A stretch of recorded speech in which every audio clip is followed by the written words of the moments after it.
안녕하세요. 크리스탈입니다. 이번에는 영국의 소설가이자 시인인 토머스 하디의 테스로 함께 하시겠습니다. 구독, 좋아요, 알림 설정 부탁드립니다.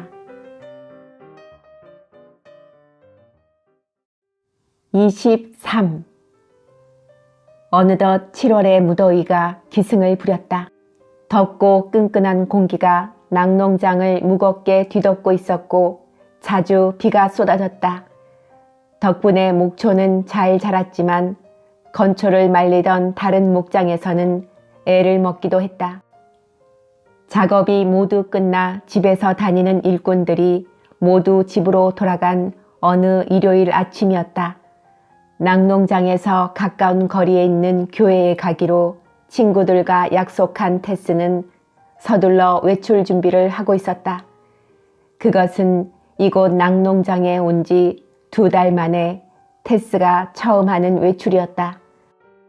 어제 오후부터 한밤중까지 거센 소나기가 퍼부어 건초가 강물로 떠내려가기도 했지만 날이 밝자 해는 더욱 밝게 빛났고 공기도 상큼해졌다.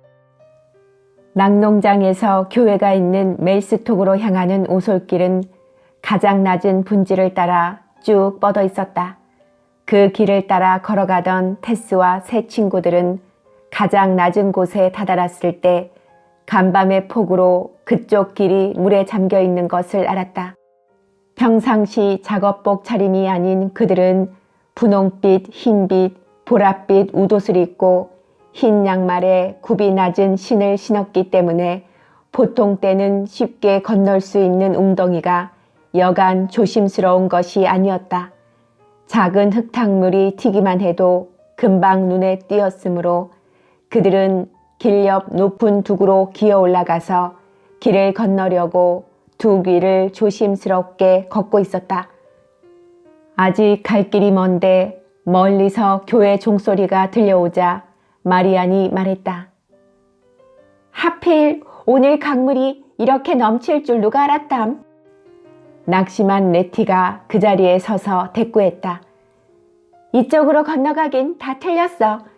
양말을 벗고 물을 건너든지 아니면 큰 길로 돌아가든지 해야겠어. 하지만 돌아가면 늦을 텐데. 늦게 들어가면 사람들이 쳐다보고 그럼 난 창피해서 얼굴이 빨개진다고. 기도가 끝날 때쯤에서야 겨우 부끄러운 마음이 가라앉는단 말이야. 그들이 둑 위에서 안절부절 못하고 있을 때였다. 길 한쪽에서 철벅거리는 물소리가 나더니 잠시 후 그들 쪽으로 걸어오는 에인절 클레어의 모습이 보였다. 내 처녀의 심장은 동시에 울렁거렸다. 그는 완고한 목사의 반항적인 아들들이 흔히 그러하듯 안식일과는 상관없이 작업복 차림에 장화를 신고 있었다. 모자 밑에는 머리를 식히기 위해 양배추 잎사귀를 넣어두었고 손에는 풀 베는 낫까지 들고 있어 분명 일하러 가는 농부의 모습이었다. 저 사람은 교회에 안 가나 봐. 마리안이 말을 꺼내자 테스가 나직하게 중얼거렸다. 그런가 봐. 저 사람도 같이 갔으면 좋을 텐데. 에인절은 화창한 여름날에 교회에서 설교를 듣는 것보다는 자연 속을 거닐며 자연과 함께하는 것이 더 즐거웠으므로 오늘 아침에는 간밤의 비로 건초가 얼마나 떠내려갔는지 살펴보러 나왔던 것이다.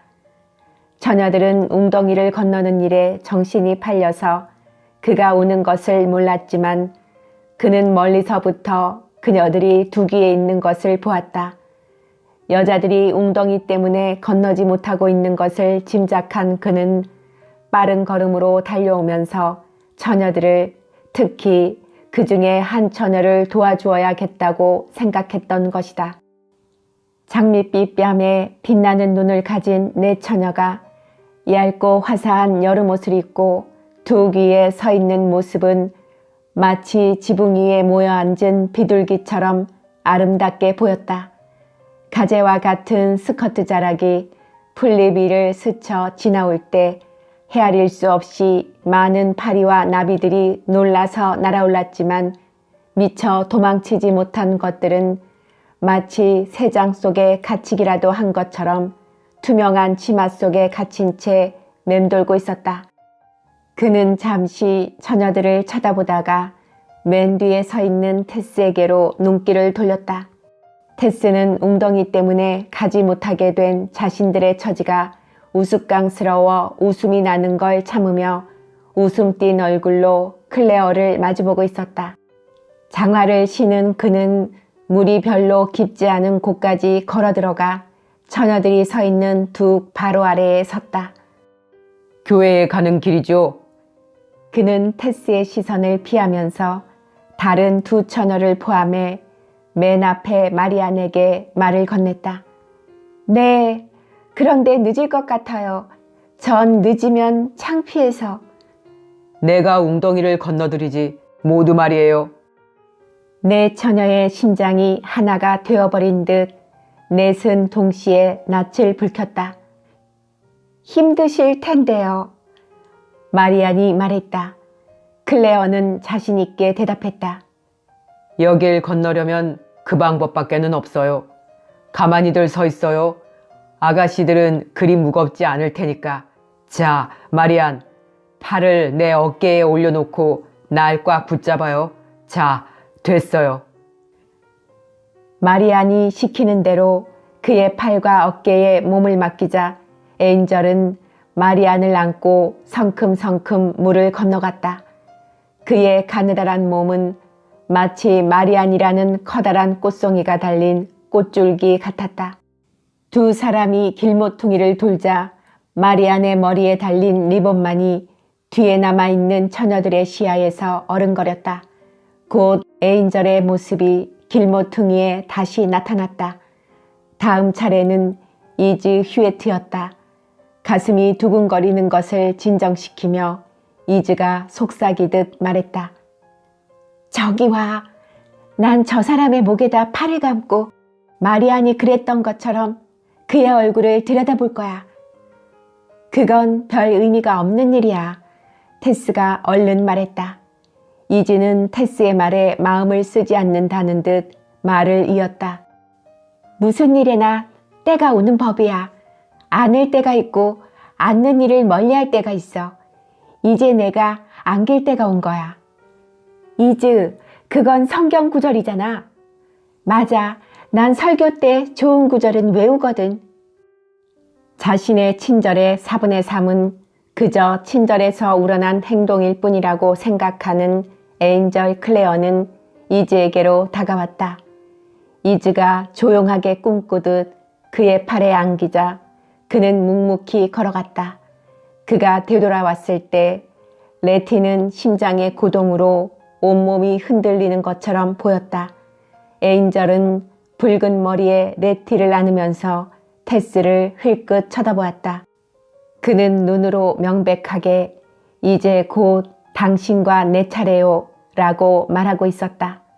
테스의 얼굴에도 알아들었다는 표정이 나타났다.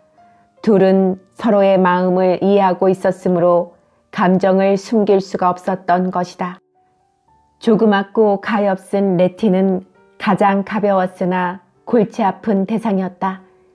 밀가루 포대처럼 육중한 마리아는 그를 비틀거리게 했고 이즈는 침착하고 요령있게 안기는 반면 레티는 신경질적이어서 잠시도 가만히 있지를 않았던 것이다. 클레어는 레티를 무사히 데려다 놓고 테스에게로 왔다. 길 건너 언덕 위 나무 사이에 서 있는 친구들의 모습이 테스의 눈에도 보였다. 조금 전 친구들이 클레어에게 안기면서 흥분하는 것을 보고 경멸한 테스였지만 막상 자기 차례가 다가오자 가슴이 두근거리고 숨이 가빠지는 것은 자신도 어쩔 수가 없었다. 자신의 그런 속마음이 들킬까 두려운 나머지 그녀는 얼른 말을 했다. 전 둑을 건널 수 있어요. 저 애들보다는 잘 올라갈 수 있거든요.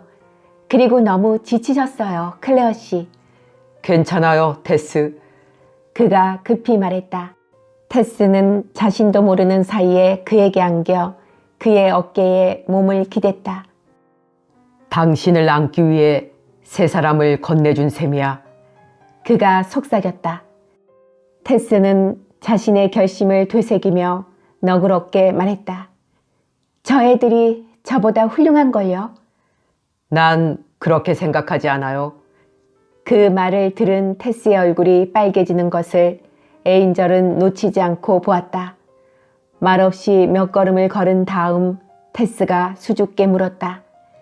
제가 꽤 무겁지요. 전혀 무겁지 않아요. 마리아는 정말 무거웠어요. 당신은 햇볕으로 따뜻해진 출렁이는 물결 같아요. 그리고 이 모슬린 옷은 물거품 같고. 정말 그렇게 예쁘게 보여요? 내가 세 사람을 건네주느라고 고생한 것도 당신을 건네주기 위해서라는 걸 정말 몰랐어요? 몰랐어요.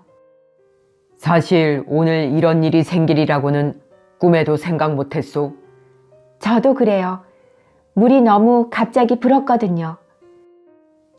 테스는 그가 물이 넘친 이야기를 하는 줄 알고 그렇게 대답했는데 그의 가쁜 숨결이 그녀의 생각이 잘못되었음을 알려주었다. 그는 가만히 걸음을 멈추고는 테스의 얼굴 가까이 자신의 얼굴을 수그렸다. 오, 테스. 그는 격한 어조로 말했다. 테스의 뺨은 그의 숨결로 달아올랐다. 그녀는 가슴이 터질 듯한 흥분 때문에 에인절의 눈을 똑바로 바라보지 못했다. 그는 문득 자신이 우연한 기회를 지나치게 이용한 것 같은 기분이 들어 행동을 조심했다. 아직 두 사람은 서로 사랑한다는 말을 한 적이 없었으므로 그 정도만으로 서로의 감정을 표현하는 것이 자연스러울 것 같기도 했다. 그는 좀 더 오랜 시간 그녀와 함께 있고 싶은 마음에서 천천히 걸었다. 이윽고 길모퉁이에 이르자 기다리고 있는 세 처녀의 모습이 보였다. 그는 그들이 서 있는 곳에 테스를 내려놓았다. 세 처녀들은 무언가 알고 싶다는 듯 테스와 클레어를 유심히 바라보았다. 테스는 친구들이 자기 이야기를 했다는 것을 눈치챘다. 에인절은 그들에게 서둘러 인사하고는 물에 잠긴 길을 걸어 저만치 사라졌다. 네 처녀는 아까처럼 함께 걷기 시작했다. 얼마 안 가서 마리안이 침묵을 깨뜨리고 말문을 열었다. 안 되겠어. 우린 테스하고는 상대가 안 돼. 그녀는 시무룩한 표정으로 테스를 보았다. 테스는 놀라 물었다. 그게 무슨 소리야? 그 사람은 너를 제일 좋아해. 우리들 중 누구보다도 말이야. 널 안고 오는 그 사람의 표정을 보고 알았어. 내가 조금이라도 그에게 관심을 보였다면 아마 너에게 키스했을 거야. 아니야, 그렇지 않아. 낙농장을 떠날 때의 유쾌한 분위기는 사라져버린 듯 싶었지만 그들 사이에 미움이나 시기심이 싹튼 것은 아니었다. 그들은 마음이 착한 처녀들이었고 모든 것을 운명에 맡기는 한적한 시골에서 자라난지라 테스를 원망하는 마음은 조금도 없었다.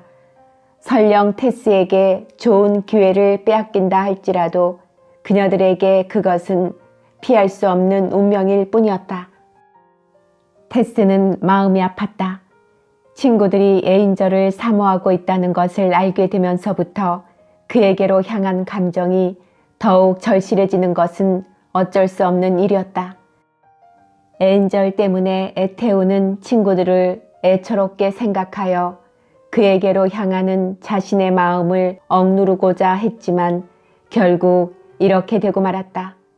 그날 밤 테스는 침대에 누워 눈물을 흘리며 레티에게 단호하게 말했다.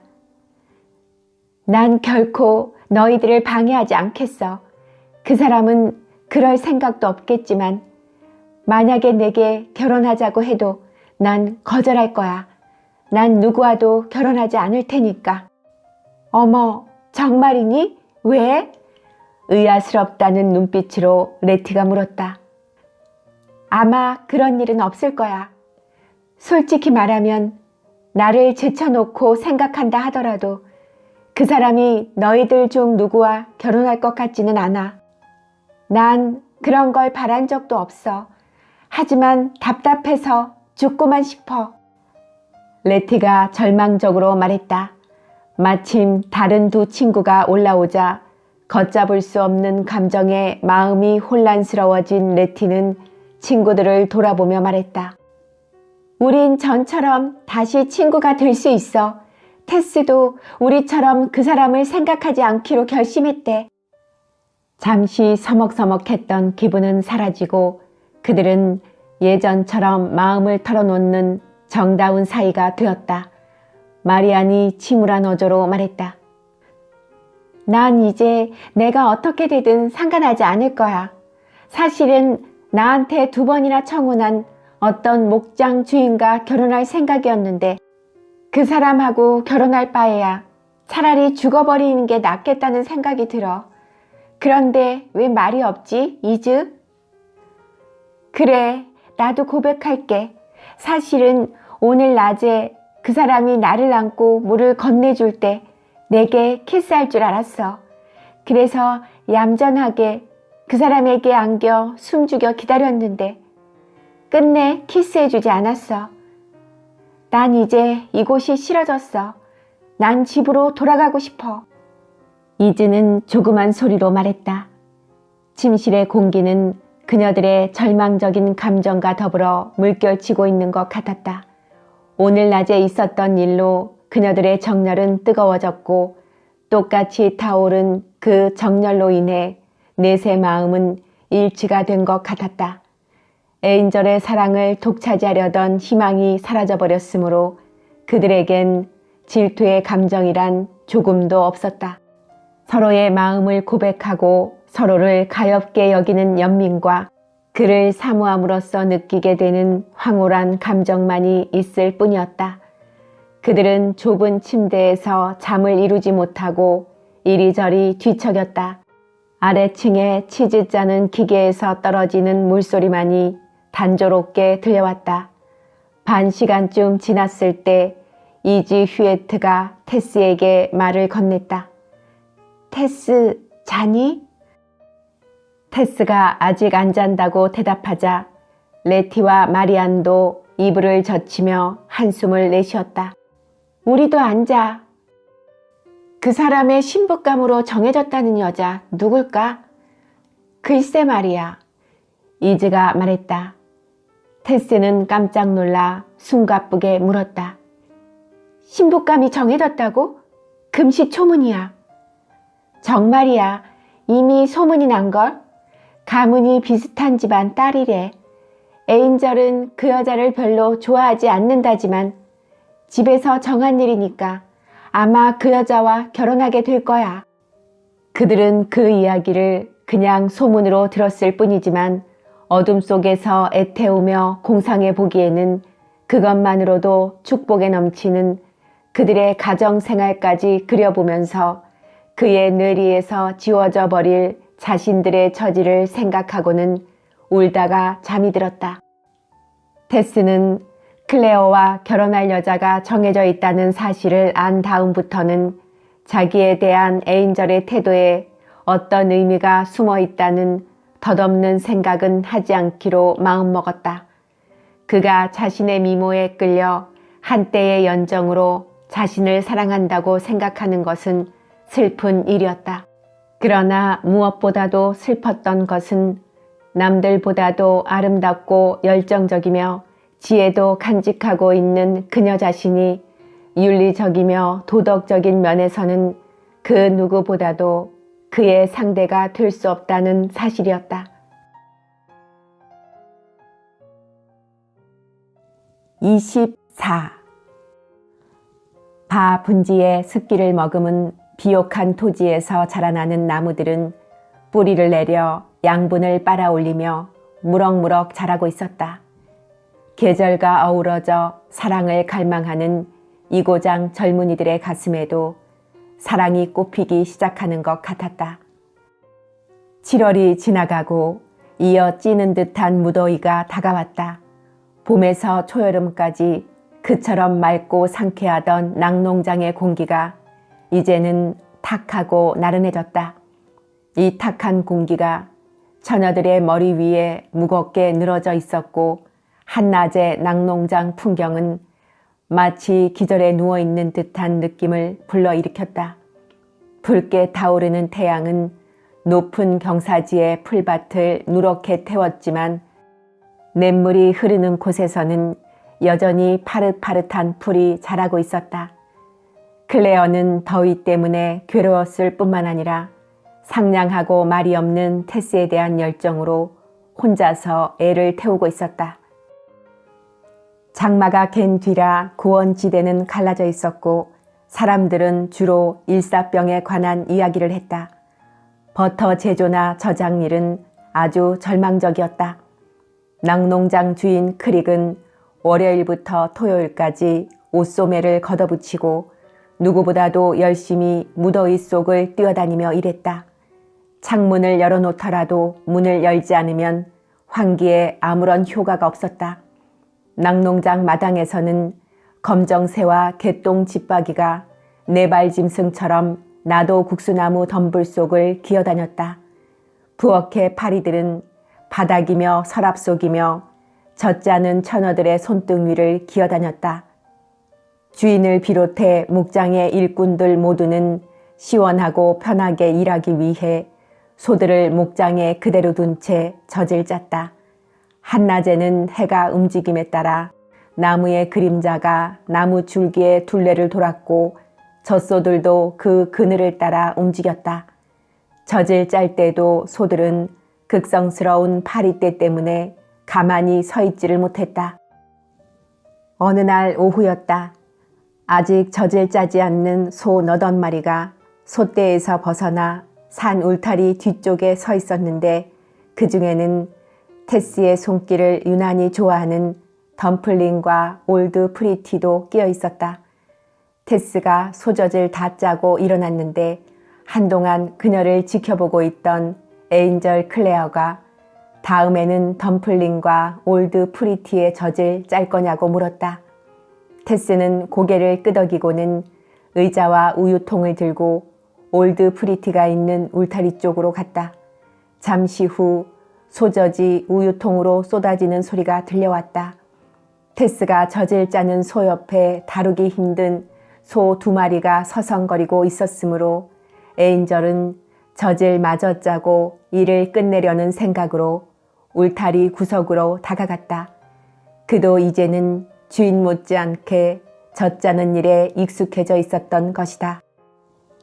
젖을 짤 때는 남자들이 하는 것처럼 몇몇 여자들은 소의 배밑까지 머리를 수그리고 우유통을 들여다보며 짜기도 했지만 대부분의 여자들은 소 옆구리에 머리를 기댄 채 젖을 짰다.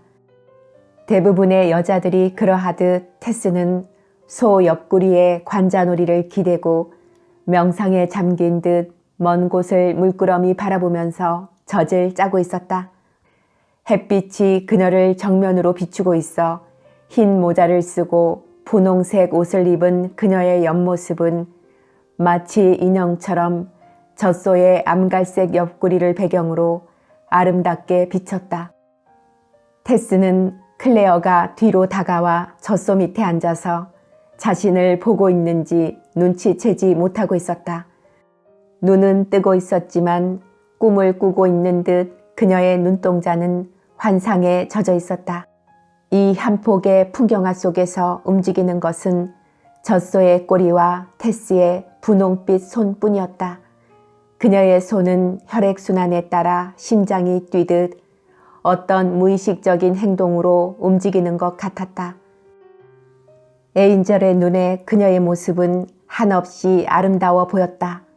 손에 잡을 수 없는 천상의 아름다움이 아니라 바로 눈앞에서 볼 수 있는 것이었고 가까이서 느낄 수 있는 체온이며 생생하게 살아있는 구체적인 아름다움이었다. 특히 그녀의 입이 사랑스러워 보였다. 표정이 풍부한 눈이라든지 활 모양의 눈썹도 그렇지만 특히 선이 고운 그녀의 입술처럼 매력적인 입술은 본 적이 없었다. 여태까지 여러 번 보아온 그녀의 입술이 선명한 빛깔과 생기를 띠고 다시 그의 눈앞에 나타나자 그는 순간적으로 황홀감에 빠졌다. 전신에 오한이 느껴지고 가슴이 울렁거리더니 갑자기 재채기가 나왔다. 그제야 테스는 에인절이 지켜보고 있다는 것을 깨달았다. 꿈꾸는 듯한 신비스러운 얼굴 표정은 사라졌으나 그녀는 자신이 눈치챘다는 것을 클레어에게 알리지 않으려고 몸을 움직이지 않았다. 그러나 그가 유심히 살펴보았다면 그녀의 얼굴에 붉은 빛이 스쳐 지나가는 것을 볼 수 있었으리라. 클레어는 가슴 속에 이미 타오르기 시작한 정열의 불을 쉽사리 끌 수가 없었다. 결심이나 망설임, 분별심, 공포심 따위는 폐잔병처럼 물러가 버리고 말았다. 그는 우유통을 아무렇게나 놓아둔 채 잽싸게 테스의 곁으로 달려가 그녀 앞에 무릎을 꿇고 그녀를 두 팔로 안았다. 테스는 엉겁결에 그의 품에 안겼다. 순간 자기를 아는 사람이 바로 사랑하는 클레어임을 알자 놀라움과 기쁨의 탄성이 그녀의 매혹적인 입술에서 새어나왔다. 클레어는 그 아름다운 입술에 키스하고 싶은 유혹을 느꼈으나 마음속 깊이 그 충동을 억눌렀다. 용서해줘요, 귀여운 테스. 미리 허락을 받았어야 하는 건데 난 내가 무슨 짓을 하고 있었는지도 몰랐어. 하지만 이건 진심이에요. 테스, 난 진정으로 당신을 사랑해. 에인절이 속삭였다. 그때 올드 프리티가 두리번거리며 사방을 둘러보았다. 지금까지 한 사람만 있었던 자기 배 밑에 두 사람이 쭈그리고 있는 것을 본 젖소는 심술궂게 뒷발을 들어 올렸다. 소가 화가 난 모양이에요. 우유통을 걷어차 버릴지도 몰라요. 그의 품에서 몸을 빼려 하는 그녀의 눈길은 젖소에게로 향하고 있었지만 마음은 온통 에인절과 그녀 자신에게로 쏠리고 있었다. 테스가 일어나자 그도 테스를 안은 채 함께 일어섰다. 먼 곳을 바라보던 테스의 뺨에 눈물이 흘러내렸다. 왜 울지, 테스? 나도 잘 모르겠어요. 테스는 슬픈 듯이 중얼거렸고 자신이 처한 상황을 분명히 깨닫게 되자 불안해져서 뒤로 물러서려 했다. 에인절은 자포자기한 듯한 한숨을 내쉬었다. 그것은 자신의 감정이 이성을 앞질렀다는 사실을 증명하는 한숨이었다. 결국 내 감정을 드러내고 말았군요. 내가 진정으로 당신을 사랑하는 건 새삼스럽게 말할 필요도 없는 일이지만 당신을 괴롭히게 될지도 모르니까 이제 그만두겠어요. 사실은 나도 내 행동에 당신만큼이나 놀랐어요. 당신이 마음 놓고 있을 때를 틈타서 내가 무례한 행동을 했다고 생각하진 않겠지요? 내가 너무 경솔하고 성급했다고 생각해요? 아니요.